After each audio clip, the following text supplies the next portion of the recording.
Assalamualaikum warahmatullahi wabarakatuh. Bismillahirrahmanirrahim. Alhamdulillahi rabbil alamin. Wassalatu wassalamu ala asrafil anbiya'i wal mursalin, Sayyidina wa habibina wa syafi'ina wa maulana Muhammad wa ala alihi wa ashabihi ajma'in. Subhanaka la ilma lana illa ma 'allamtana innaka antal alimul hakim. La haula wa la quwwata illa billahil aliyil azim. Amma ba'du. Para alim ulama yang saya muliakan, para guru-guru, para asatidzah, seluruh pejabat-pejabat pemerintah setempat, dalam hal ini Bapak yang mewakili Kepala Daerah tingkat 2 Kediri yang saya hormati, wabil khusus kepada seluruh pengasuh Pondok Pesantren Mahir Ar-Riyad Ringin Agung. Terlebih dahulu saya menyampaikan ucapan terima kasih yang setinggi-tingginya. Pada malam ini saya diajak pertama untuk memperingati haul dan juga akhirus sanah Pondok Pesantren Mahir Ar-Riyad ini. Saya ucapkan terima kasih atas segala kegiatannya para pengasuh, para kiai, para asatidzah di pondok pesantren ini. Tentu saya tidak lupa pula dengan segala pengorbanannya, karena saya yakin tidak ada satu cita-cita, tidak ada satu kemauan yang akan berhasil tanpa adanya pengorbanan. Negara Kesatuan Republik ini merdeka bukan hadiah dari Belanda. Negara Kesatuan Republik Indonesia terwujud bukan hadiah dari Jepang. Tapi kemerdekaan ini ditebus dengan pengorbanan seluruh rakyat Indonesia, dengan tetesan darah, dengan cucuran air mata. Terwujudlah negara Kesatuan Republik Indonesia yang kita cintai. Agama Islam diturunkan oleh Allah kepada junjungan kita Nabi besar Muhammad sallallahu alaihi wasallam tidak langsung jaya, tidak langsung besar, tidak langsung tersebar. Besarnya agama Islam, jayanya agama Islam, tersebarnya agama Islam karena diperjuangkan oleh Rasulullah bersama para sahabat-sahabatnya dengan pengorbanan harta, dengan pengorbanan jiwa melawan kaum jahiliyah pada waktu itu. Maka Islam menjadi jaya. Umat Islam di Kediri, Anda jangan mimpi Islam akan jadi jaya. Anda jangan mimpi Islam akan jadi besar kalau tidak diperjuangkan oleh umat Islam dengan segala pengorbanannya. Maka terima kasih pada para alim ulama, para kiai yang sudah ikut membesarkan Islam. Zaman Rasulullah bersama para sahabat Islam diperjuangkan dengan pengorbanan darah, pengorbanan harta. Bacalah sejarah Islam. Setelah selesai sahabat disambung dengan tabi'inat tabi'in, disambung dengan tabi'inat tabi'inat tabi'in, disambung oleh para ulama sambung menyambung. Alhamdulillah, dengan jasanya para ulama inilah kita menjadi satu mata rantai gerbong dengan junjungan kita Nabi besar Muhammad sallallahu alaihi wasallam. Hal inilah kita jangan melupakan jasa para ulama. Seandainya para ulama tidak ikut menyebarkan Islam di Indonesia, barangkali Syukron Makmun tidak menjadi satu rentetan gerbong dengan kereta api junjungan kita Nabi besar Muhammad sallallahu alaihi wasallam. Maka kita jangan melupakan orang-orang yang berjasa. Para ulama dihargai, dihormati karena jasanya. Maka para santri yang sekarang sudah imtihanan di akhir sana ini, kau nanti akan terjun di tengah-tengah masyarakat. Ingat kata-kata saya ini. Orang yang dihormati orang karena jasanya. Orang ilmunya sederhana, hanya ilmu membaca Quran. Mengajar kitab suci Al-Quran puluhan tahun. Ribuan rakyat yang bisa baca Al-Quran karena kiai ustaz tadi. Itulah yang pantas dicium tangannya. Mengapa? Sudah berjasa. Para santri yang akan tamat ke masyarakat, barangkali kau sudah merasa alim, bisa bahasa Arab, hafal Alfiyah Ibnu Malik, baca Fathul Mu'in, baca Fathul Qorib, barangkali lebih dari itu, baca Yanatul Talibin, baca Bajuri dan seterusnya. Anak-anakku yang mau tamat, jangan minta jasa, tapi berjasalah. Anak-anakku yang mau tamat, jangan minta dihormati, hormatilah orang lain. Jangan minta dihargai, hargailah orang lain. Jangan minta jasa, tapi kau berjasalah di tengah-tengah masyarakat. Khairun nas anfa'uhum linnas. Keberadaanmu di tengah-tengah masyarakat memberikan manfaat apa tidak? Itu yang menjadi ukuran. Oleh sebab itu para ulama yang terdahulu kita hargai, kita adakan kholnya karena jasa beliau. Maka berjasalah, jangan minta jasa. Kalau kau belum apa-apa, jangan minta apa-apa. Tidak akan diapa-apakan karena engkau belum apa-apa. Gimana? Benar kan? Lah ini doktrin. Santri itu didoktrin jiwanya. Supaya nanti sampai di masyarakat yang mau imtihanan tamat ini tidak dipersiapkan batinnya. Belum-belum merasa alim, minta dihormati. Betul engkau alim, tapi kau belum berbuat apa-apa. Betul engkau alfianya hafal, Fathul Mu'innya lancar, baca Yanatul Talibinnya lancar, tapi kau di masyarakat belum apa-apa. Yang dihargai masyarakat itu yang sudah berjasa. Ini kepada para alumni yang akan keluar ini.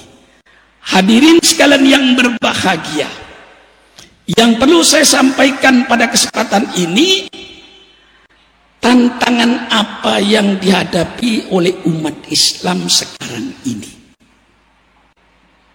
Ini yang perlu kita kaji.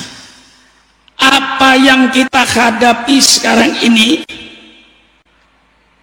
Rasulullah Sallallahu Alaihi Wasallam 1400 tahun yang lalu sudah memberikan peringatan.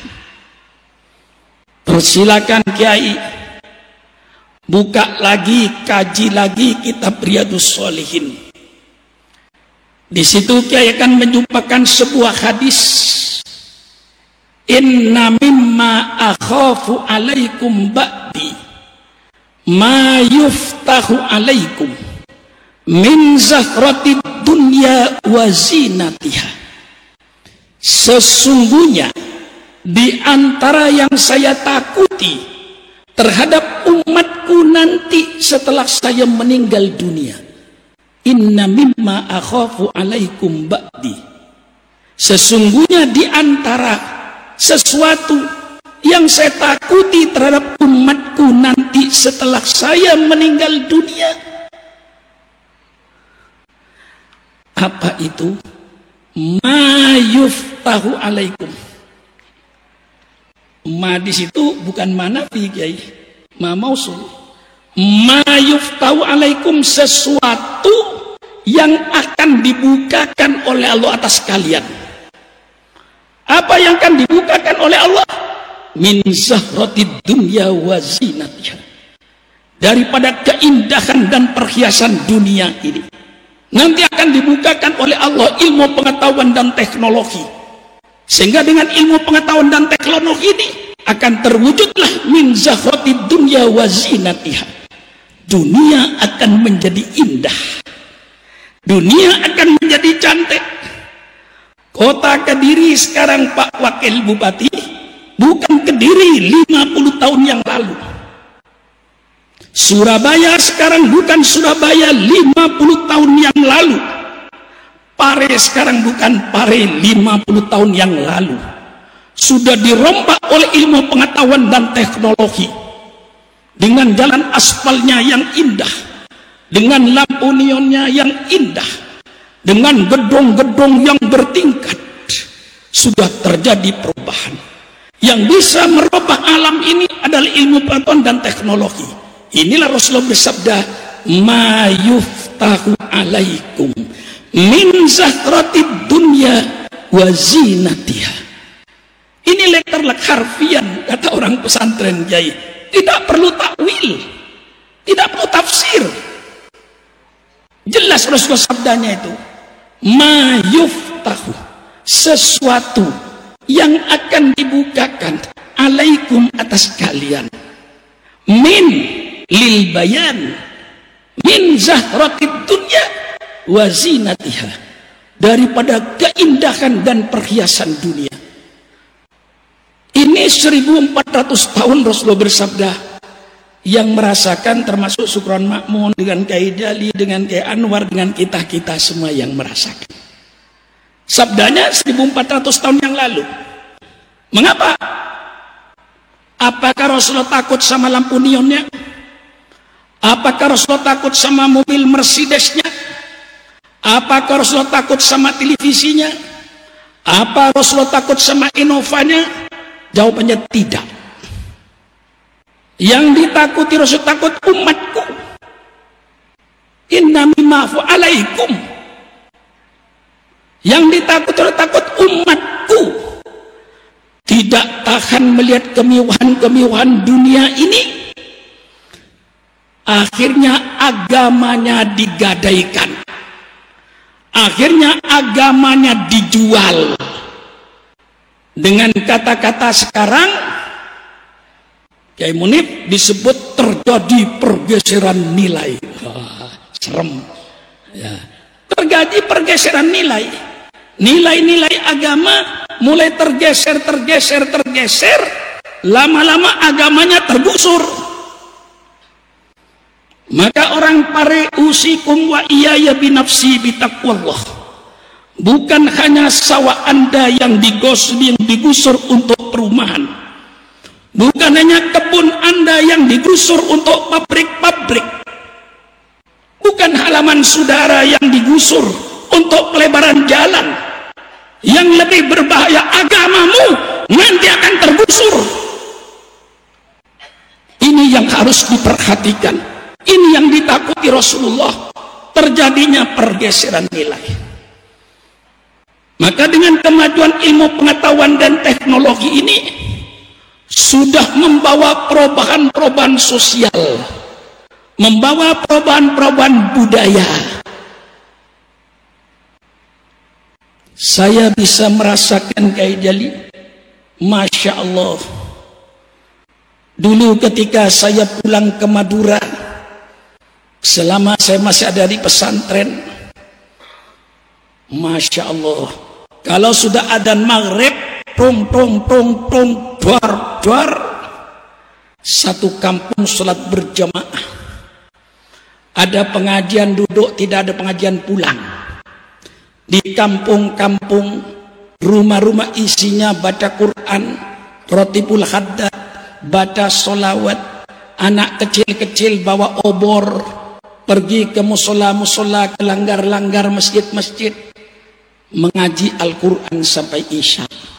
Habis Isya mereka pulang dengan menyalakan obornya masing-masing, karena waktu itu belum ada listrik.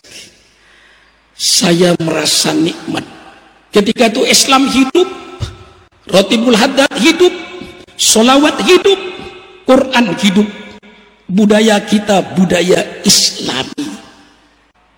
Tapi setelah teknologi ini maju, pemerintah membangun, akhirnya listrik masuk desa, aspal masuk desa, televisi masuk desa, VCD masuk desa. Saya pulang ke kampung saya, Kiai, terjadi perubahan sosial, terjadi perubahan budaya. Apa perubahannya? Yang dulu kalau habis maghrib membaca kitab suci Al-Quran, sekarang saya pulang ke kampung habis maghrib nongkrong depan televisi. Itu di kampung saya. Bagaimana di Ringin Agung? Bagaimana di Pare? Bagaimana di Kediri? Pertanyaannya, Bu, kok bisa sama? Siapa yang mengatur? Tidak ada yang mengatur. Ini terjadi perubahan budaya, terjadi perubahan sosial. Ini yang Rasulullah sabdakan 1400 tahun yang lalu. Inna mimma akhafu alaikum ba'di ma yuftahu alaikum min zahratid dunya wa zinatiha. Ya, ini yang ditakuti Rasulullah. Terjadi pergeseran nilai. Belum lagi dengan informasi yang begitu cepat. Subhanallah. Kalau dulu Kiai, orang naik haji, hidup apa mati kita nggak tahu. Tunggu 7 bulan. Kalau nanti 7 bulan di Tanjung Perak turun dari kapal, hidup. Kalau tidak ada turun dari kapal, mati. Jadi untuk tahu mati hidupnya nunggu 7 bulan. Dulu. Sekarang dunia sudah berubah. Mulai naik tangga, naik pesawat, kita sudah tahu. Turun di Jeddah siapa yang sakit kita tahu. Di Mekah siapa yang sakit masuk rumah sakit kita tahu. Kloter berapa, daerah mana tahu. Yang mati kita tahu. Dari hebatnya teknologi, orang yang tidak pergi ke Mekah lebih tahu daripada orang yang ke Mekah. Pak Wakil Bupati pergi ke Mekah bulan Ramadan, paling cuman tahu tepatnya dia tarawih. Imam kagak tahu. Bagaimana sujudnya imam kagak tahu. Tapi orang Ringin Agung yang tidak ke Mekah, lihat imamnya kumisan tahu, rukuknya imam tahu, padahal dia tidak ke Mekah. Dan semua sudut di Mekah tahu. Siapa yang ngantuk ketahuan. Itu hebatnya teknologi. Maka kalau sudah pergi ke Mekah sekarang, jangan cerita macam-macam, cerita dirinya aja yang orang tidak tahu. Kalau cerita yang lain mungkin lebih tahu dari saudara. Itulah yang namanya informasi yang begitu hebat.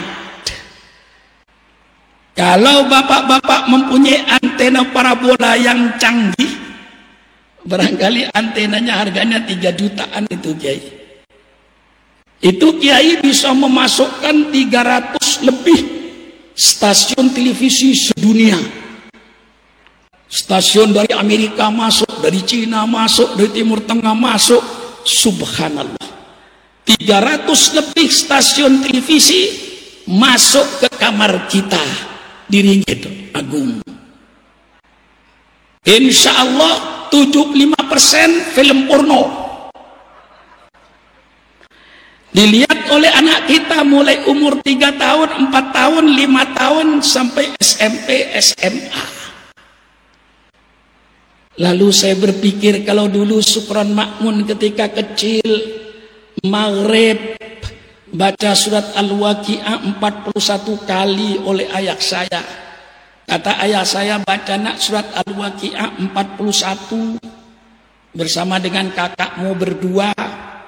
Insya Allah, kata ayah saya, nanti kalau dewasa insya Allah digampangkan rezekinya. Saya baca, namanya disuruh orang tua, di samping pahalanya juga takut saya. Dibaca, ya alhamdulillah juga.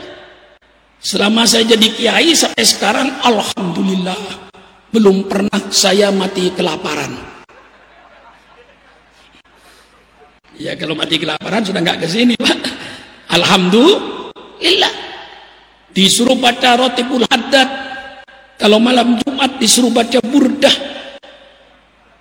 Maulaya sholli wa sallim daiman abada ala habibika khairil khalqi kullihim amin tadakkuri jironim bidi salam. Masya Allah, malam Jumat burdah. Alhamdulillah, dengan segala kekurangannya jadi syukuran makmum. Lah iya, siapa saya? Alhamdulillah, dengan segala kekurangannya jadi syukuran makmum. Lalu saya yang berpikir, bagaimana generasi kita nanti 20-30 tahun yang akan datang, yang sekarang ditempa oleh televisi, mulai maghrib sudah film porno, film pacaran, jarang mengandung pendidikan. Mengapa di televisi kok tidak ada siaran sejarah, ceritakan mulai zaman Majapahit, supaya anak punya ilmu sejarah? Mengapa tidak diceritakan yang baik-baik? Mengapa kok harus film porno? Mengapa kok harus pacaran? Yang ditonton oleh anak mulai berumur 4 tahun, 5 tahun, 16 tahun, sampai anak SMA. Ini pun apa yang dia lihat tentu akan mempengaruhi dalam pembentukan mentalnya.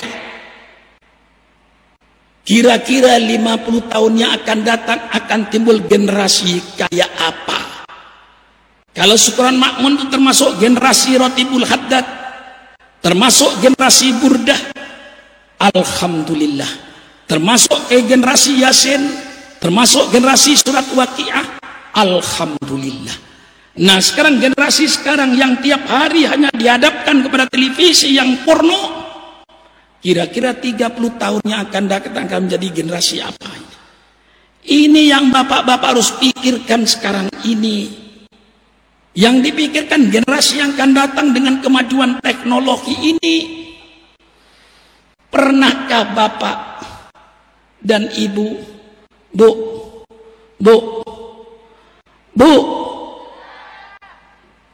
matanya melotot dipanggil nggak nyaut?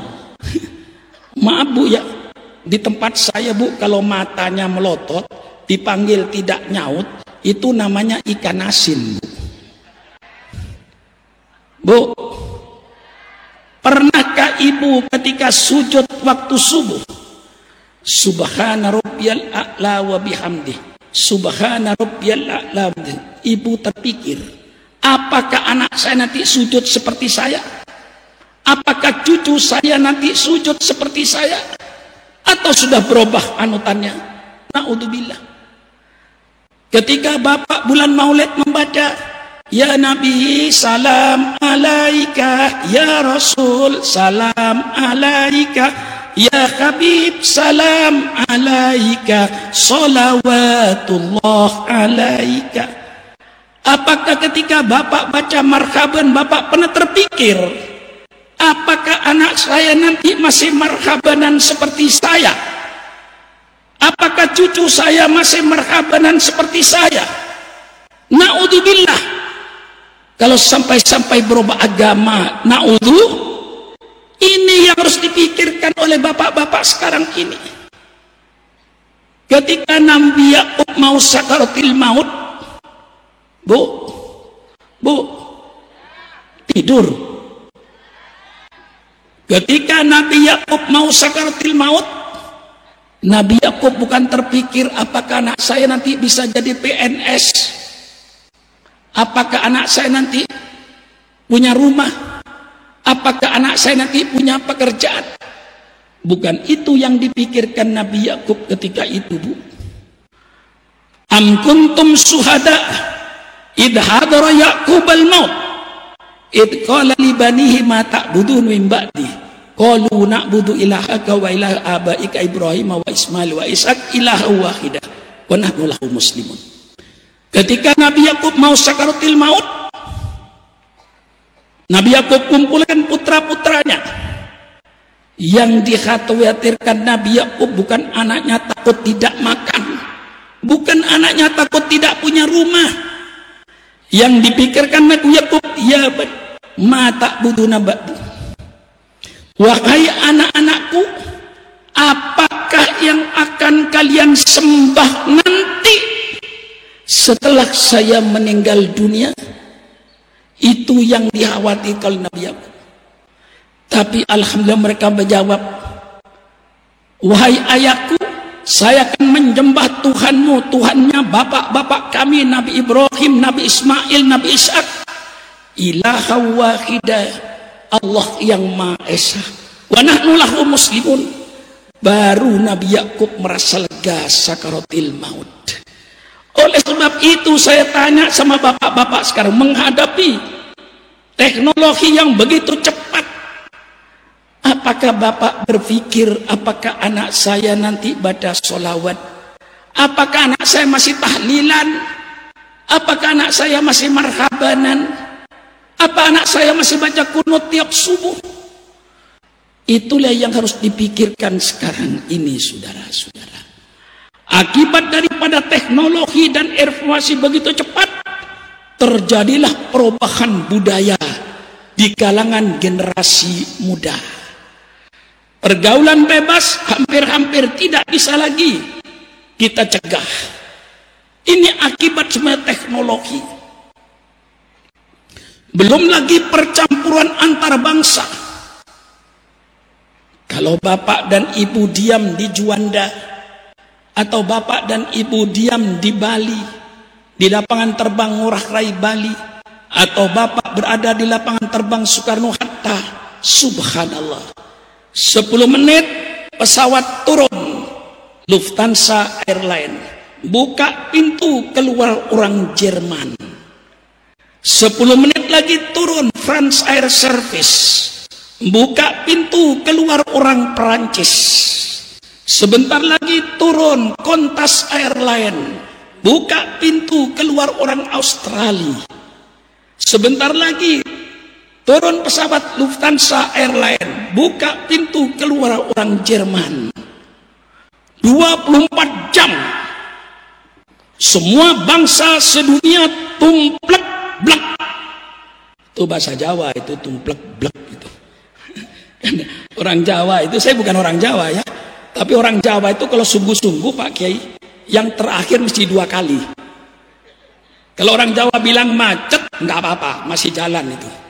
Tapi kalau Pak Wakil Bupati bilang macet, cet, nah itu udah nggak jalan itu.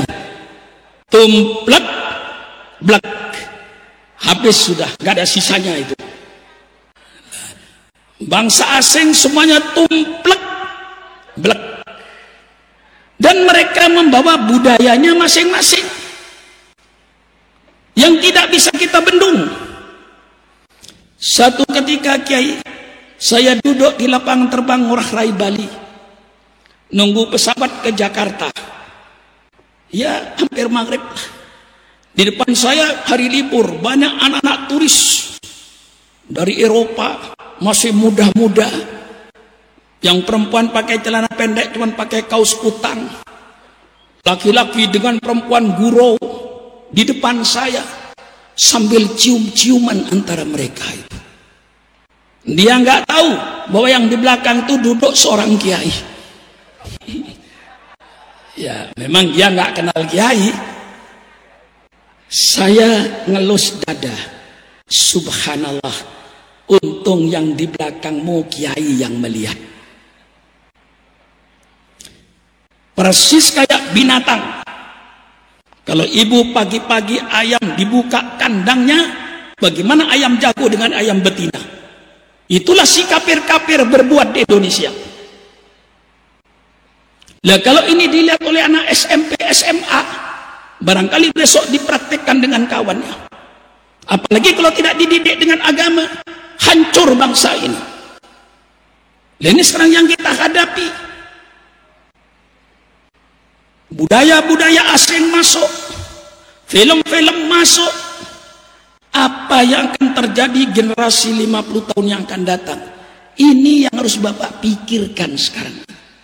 Apa tega kalau anak Bapak masuk neraka? Apa Bapak tega kalau cucunya masuk neraka? Tentu tidak tega. Oleh sebab itu perlu penyelamatan.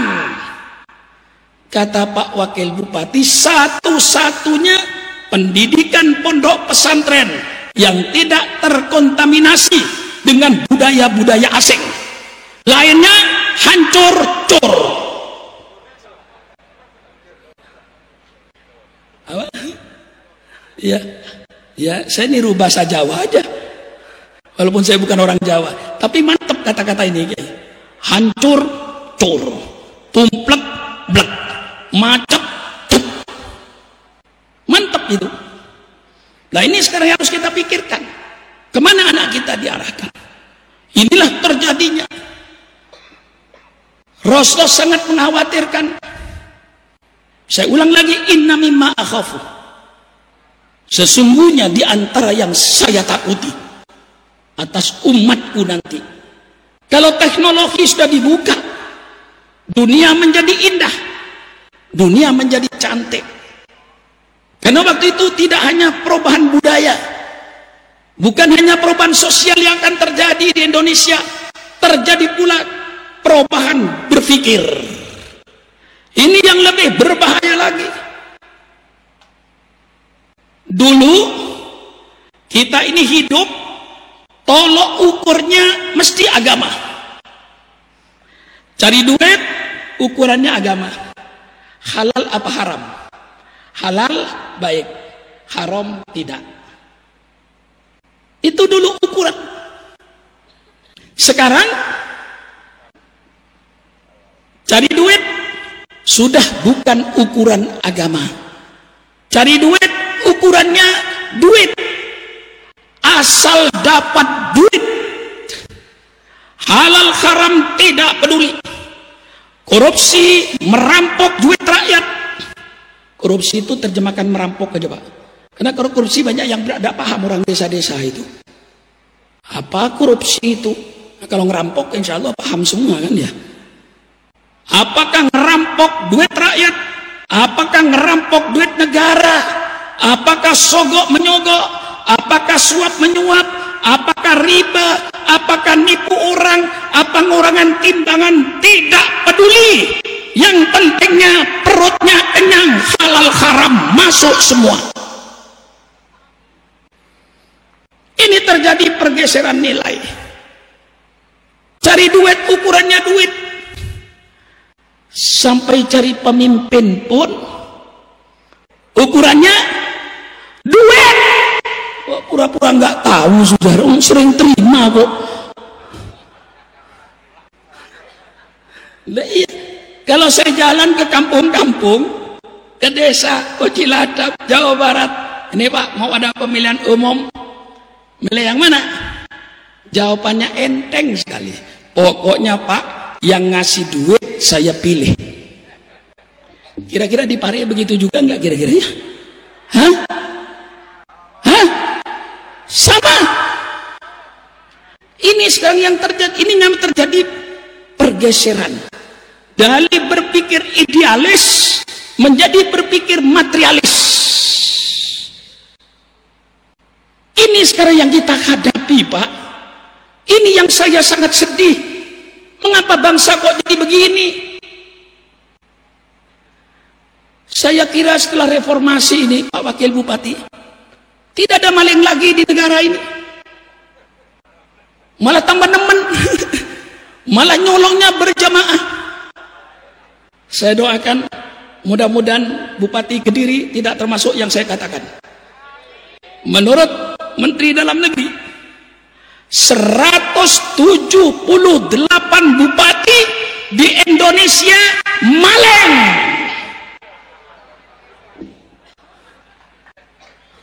178 dari 400 sekian bupati. Maling.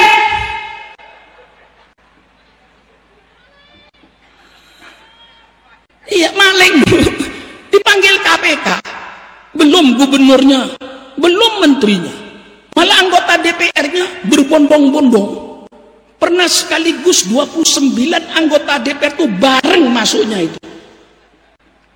Mau dijadikan apa negara ini? Apa tidak sedih ini, Pak? Ini yang terjadi. Sampai milih pemimpin ukurannya duit. Pemimpin apapun saja duit. Ada pemimpin keagamaan, pemimpin organisasi agama atau apa, duit. Mau jadi ketua cabang NU, mau jadi ketua wilayah NU, duit. Kalau Supran Makmun mau jadi ketua cabang NU di Kediri, saya harus menghitung berapa MWC.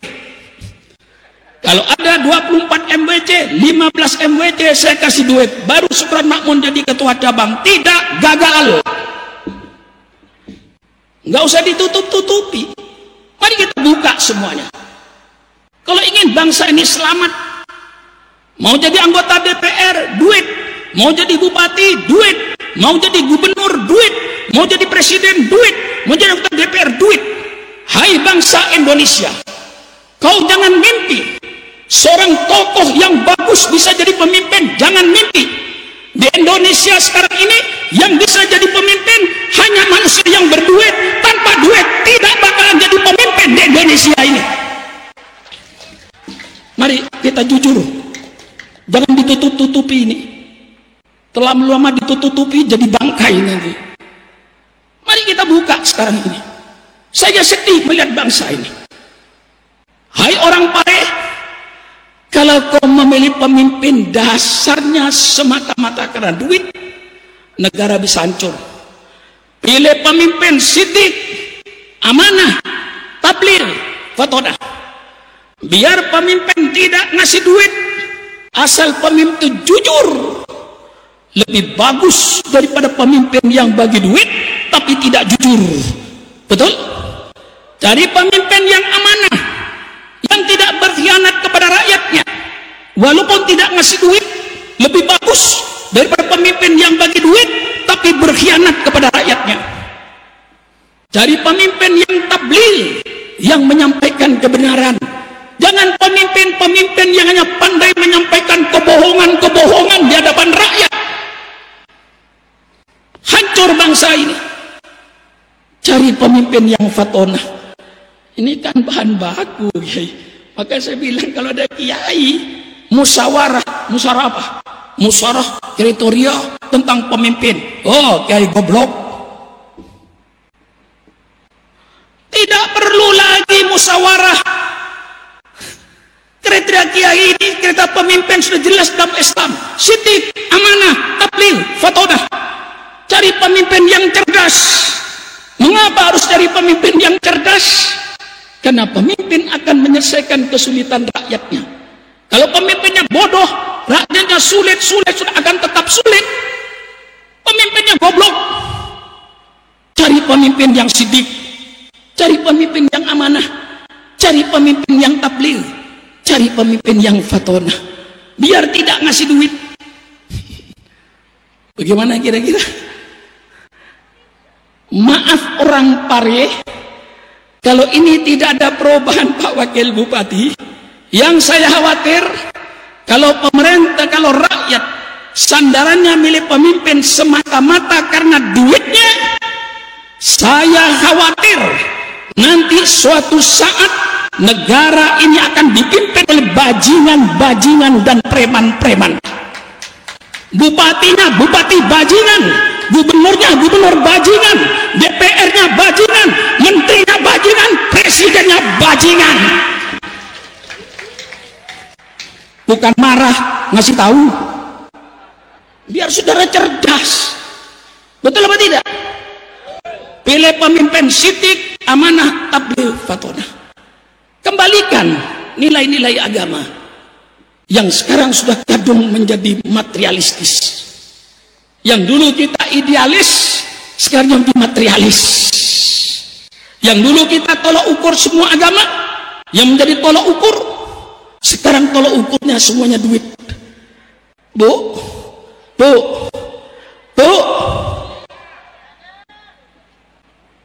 jangan macam-macam Bu ya. Nanti saya pidato setengah mati, ibu tidur setengah mati. Kurang ajar itu orang. Saya dari Jakarta buang waktu Bu. Bukan nganggur saya di Jakarta Bu. Sibuk. Datang ke sini suruh ceramah setengah mati. Tidur setengah mati. Itu ditempeleng halal orang itu. Bu. Sampai cari mantu, ukurannya duit. Kalau tamunya yang datang Pak Kiai pakai sepeda pancal. Tahu sepeda pancal? Sepeda engkol. Ya. Sepeda kata orang sini sepeda apa Kiai? Hah? Kalau tamunya yang datang pakai sepeda engkol, sepeda pancal, kemudian sepedanya diparkir di pagar miring karena nggak ada tongkatnya.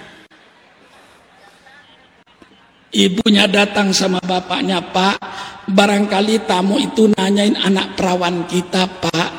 Jawab saja, Pak, sudah ada jodohnya.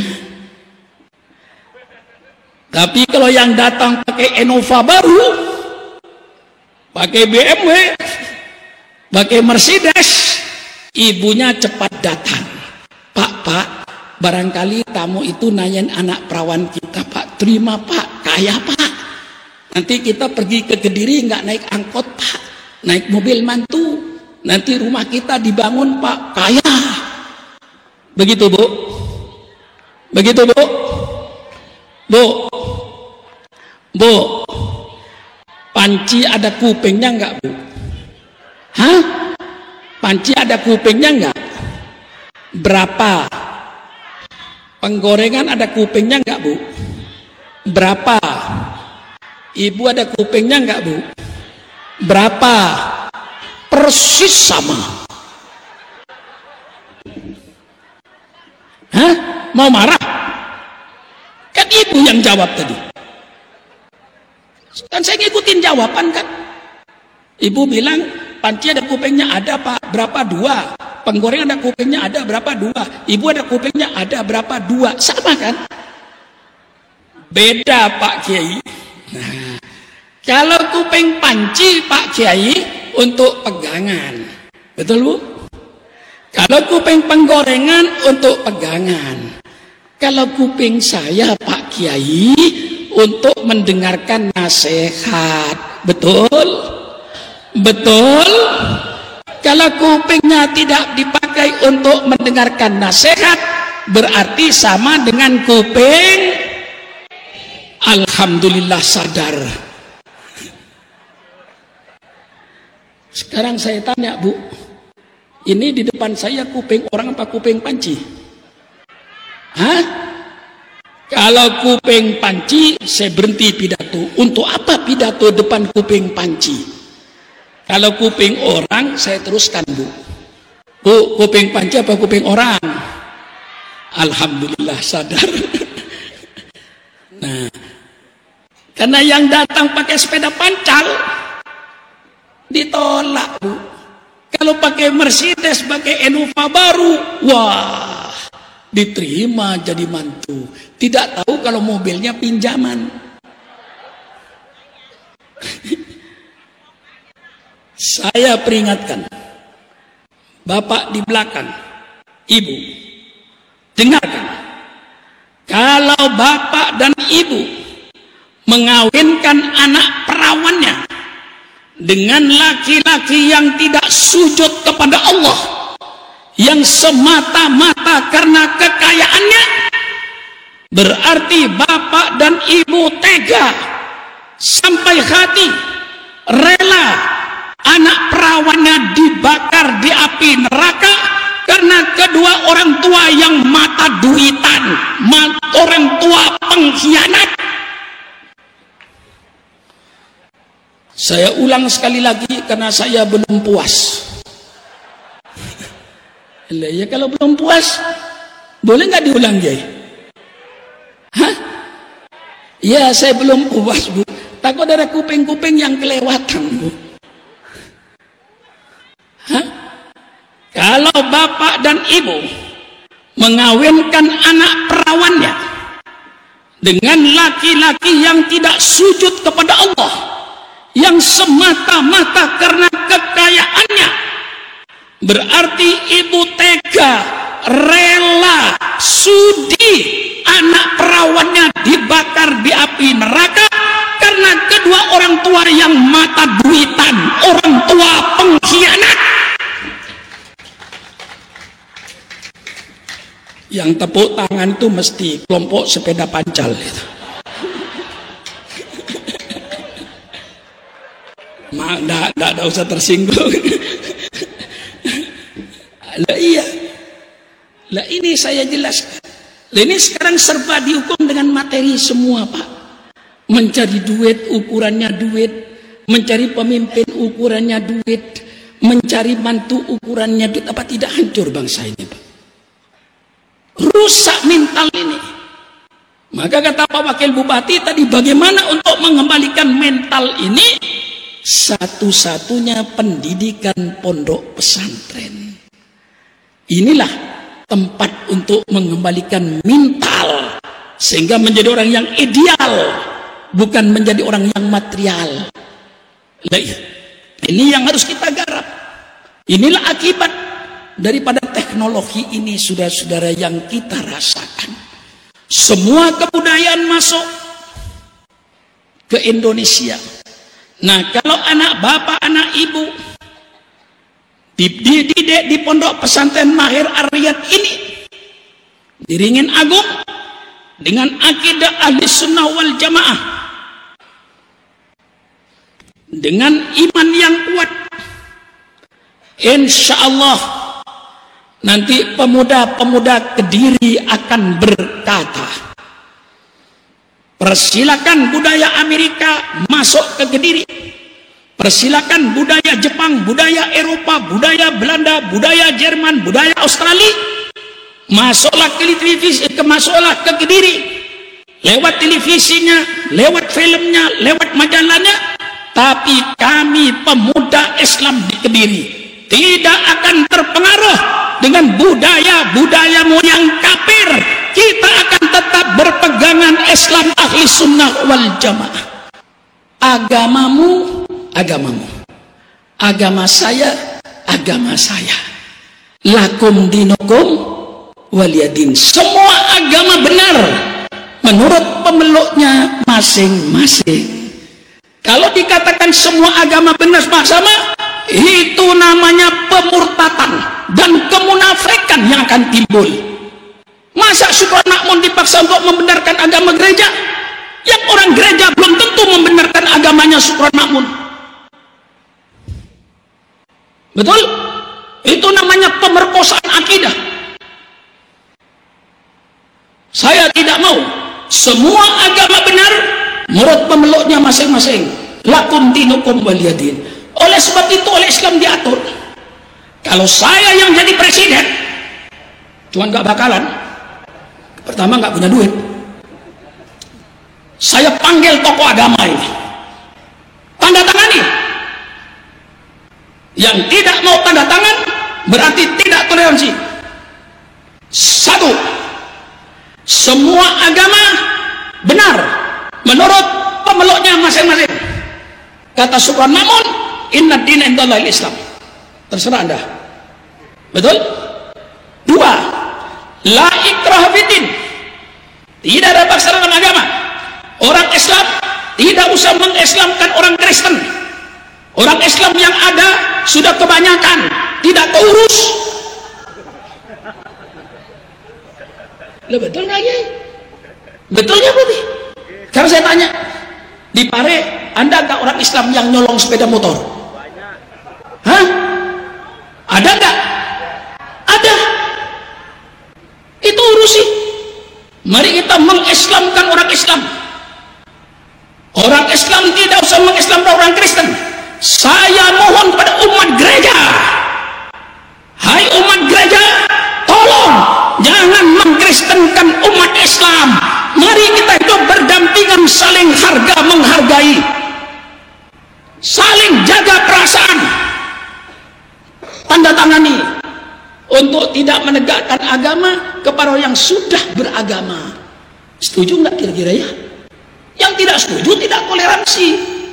Ini objektif, adil. Jangan menegakkan agama kepada yang sudah beragama. Tiga. La tasubbul ladina yad'una min dunillah fayasubbullah adwan bighairi ilmin. Hai orang-orang yang beriman, kau jangan menghina orang-orang yang menyembah kepada selain Allah, karena nanti mereka akan menghina Allah karena permusuhan tanpa ilmu.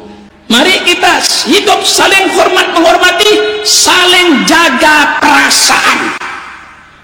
Perasaan ini jauh daripada undang-undang, Pak Bupati. Orang melanggar undang-undang belum tentu timbul emosional, tapi kalau perasaan yang kita disinggung, emosional akan timbul. Ini yang harus diperhatikan oleh umat beragama.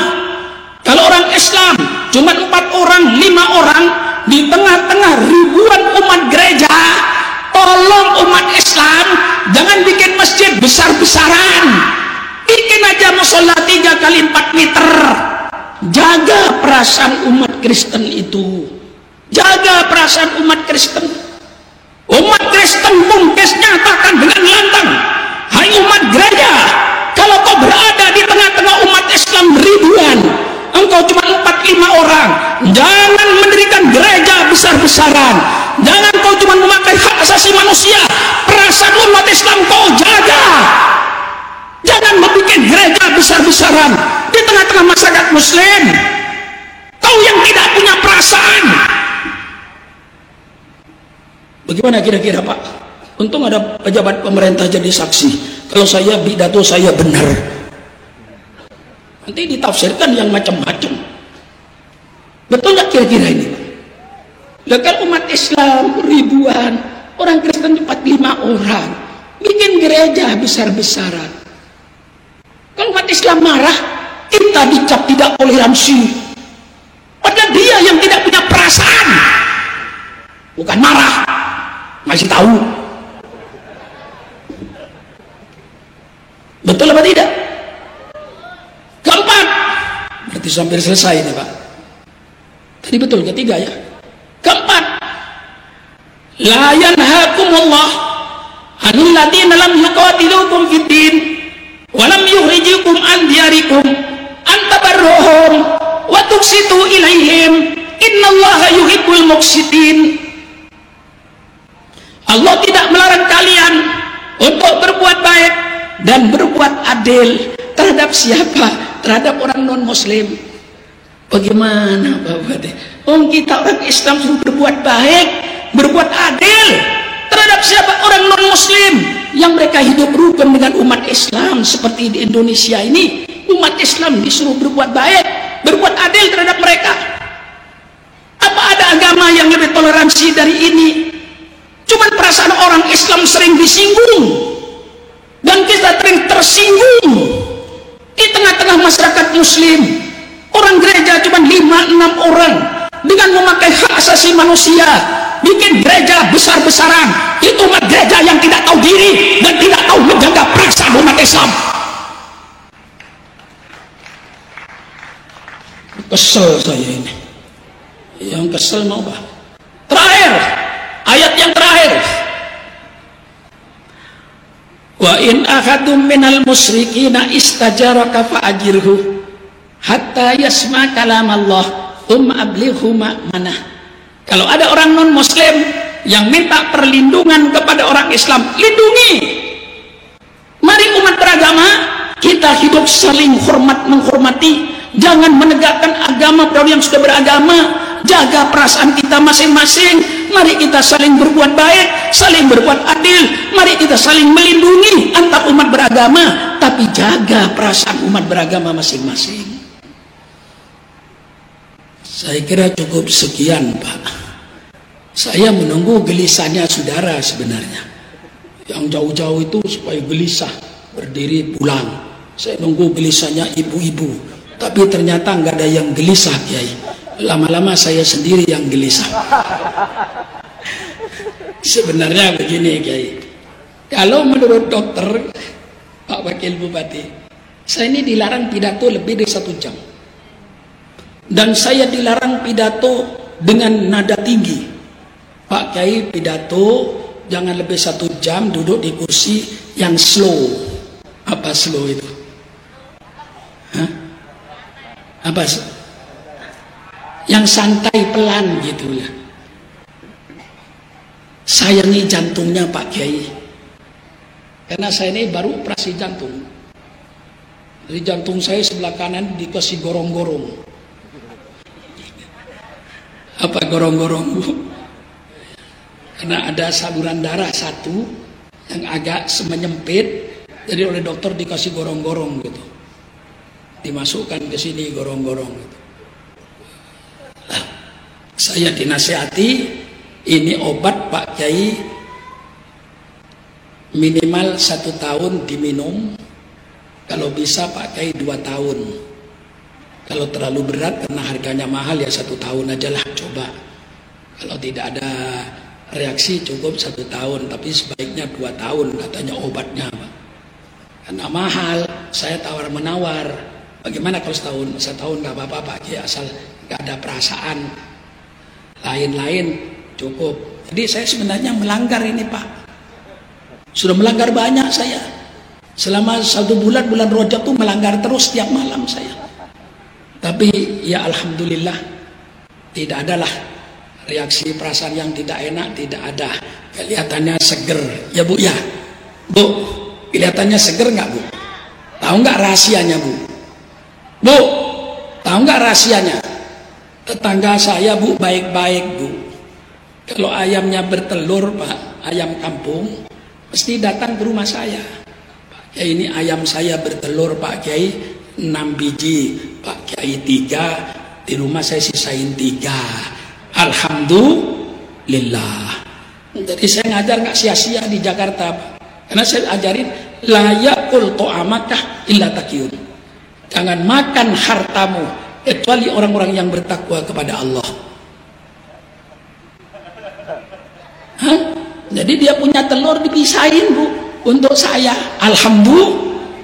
Yang kirim madu dari Sumbawa, kadang-kadang lewat Garuda, kadang-kadang dari Bangka. Malah saya pernah dikirim sekali madu pahit.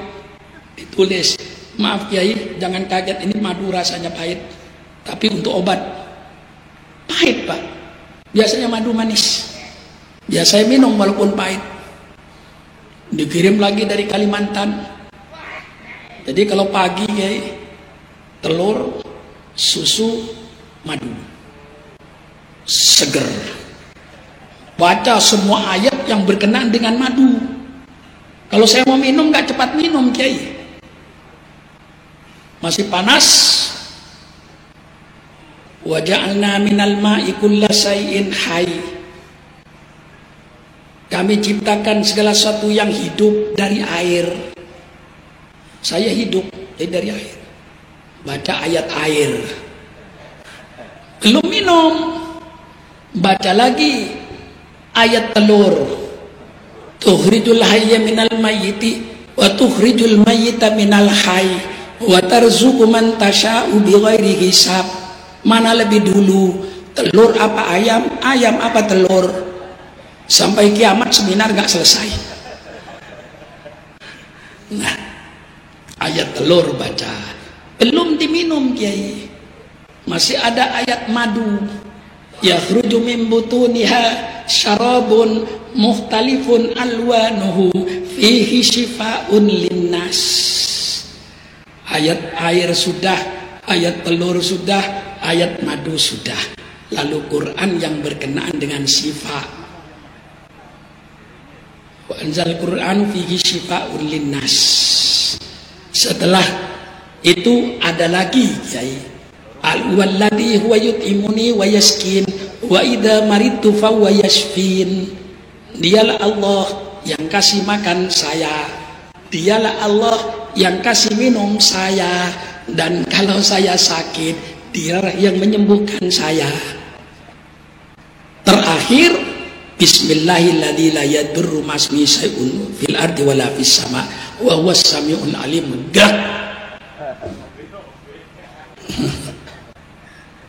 Ini ustadz-ustadz yang lemes-lemes ini kurang telurnya, apa kurang telurnya, apa kurang madunya kira-kira? Apa? Lah iya, tapi baca ayatnya aja, ayat telurnya, ayat airnya, ayat madunya, itu lengkapnya Quran Yai. Apa? Lengkap Quran itu air. Waja'alna minal ma'i kullasyai'in, mestinya tartibnya waja'alna kullasyai'in minal ma'i.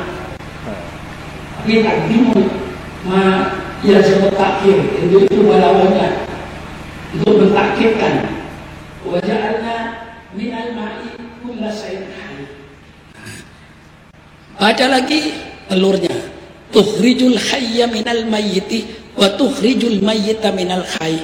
Telur keluar dari ayam, ayam keluar dari telur. Mana yang duluan sampai kiamat tidak selesai, serahkan kepada Allah. Mana dulu yang duluan? Betul? Ayat madu, yakhruju min butuniha syarabun mukhtalifun alwanuhu fihi shifaa'un linnas wa nunazzilu minal qur'ani ma huwa shifaa'un wa rahmatun lil alamin wa rahmatun lil mu'minin. Baca lagi, walladzi huwa yut'imuni wa yaskin wa idza maridtu fa huwa yashfin. Bismillahilladzi la yadurru ma'asmihi syai'un fil ardi wala fis sama wa huwas samiul alim. Bismillahirrahmanirrahim. Dan minum saya air zam-zam ya. Minum saya itu air zam-zam ya. Sudah hampir 2 tahun ini saya minum air zam-zam.